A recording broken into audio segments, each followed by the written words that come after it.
ඇඹුලු cooking YouTube channel එක වෙත මම ඔයාලව ආදරයෙන් පිළිගන්නවා. ඔන්න මම අද ඔයාලට අරගෙන ආවා බයිට් එකක් ගෙදරදිම රසවත් හදාගන්නේ කොහොමද කියලා ඔයාලට කියා දෙන්න. ඉතින් යාළුවනේ මේක ගුණදායි හදාගන්න පුළුවන් බයිට් එකක්. පිටිගුලි කනවට වඩා අපේ තියෙන දේශීය කෑමකින් තමයි මේක හදාගන්නේ. මේ තමයි මම අලු කෙසෙල් වලින් අද හදන බයිට් එක. ඉතින් මගේ channel එක හොඳයි නම් මාව subscribe කරන්න. අවශ්‍ය ද්‍රව්‍ය තමයි මේ.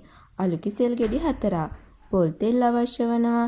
ලුණු කුඩු, අම මිරිස් කුඩු, කෑලි මිරිස් කුඩු, මිරිස් කුඩු වගේම ගම් මිරිස් කුඩු. අවශ්‍ය ප්‍රමාණය මම description box එකේ එකතු කරලා තියෙනවා. මුලින්ම කරන්නේ මෙන්න මේ ආකාරයට මගේ අලු කෙසෙල් ටික කපා ගන්නවා. ඉතින් යාළුවනේ මේ ආකාරයෙන් අලු කෙසෙල් වල පොතු ඉවත් කරගෙන ඉන්පසුව තමයි මේ අලු කෙසෙල් ටික චූටියට කපා ගන්නෙ.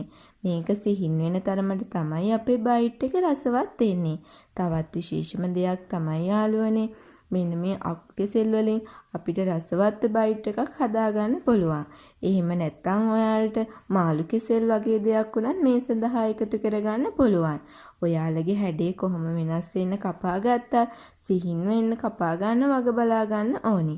ඉතින් යාළුවනේ ඉන්නනතුරුම මෙන්න මේ ආකාරයට මගේ 3-5 කුඩු කෑලි මිරිස් කුඩු, මිරිස් කුඩු, ගම් මිරිස් කුඩු එකතු කර ගන්නවා.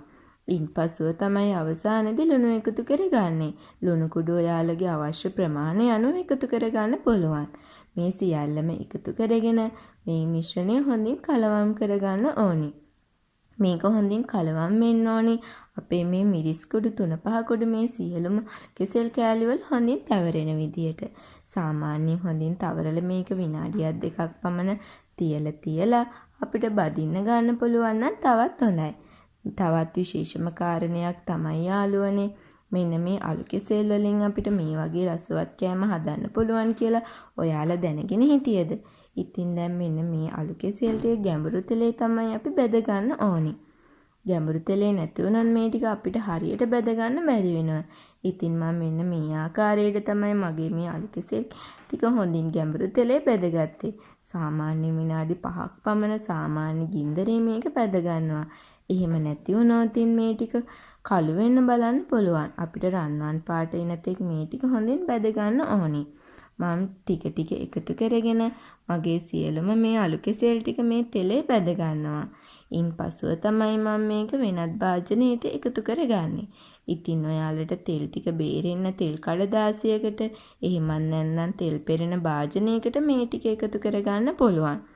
අවසානයේදී මම මේ ටික ඔක්කොම එක භාජනයකට එකතු කරගෙන මේ සඳහා මිරිස් කුඩු, ලුණු කුඩු ටිකක් උඩින් ඉහ ගන්නවා. එතකොට තමයි අපේ බයිට් එක තවත් රසවත් වෙන්නේ. ඉතින් ඔයාලත් මේ වගේ රසවත් බයිට් එකක් ගෙදරදීම හදලා බලලා ඔයාලගේ අදහස මගේ කමෙන්ට් බොක්ස් එකේ එකතු කරන්න.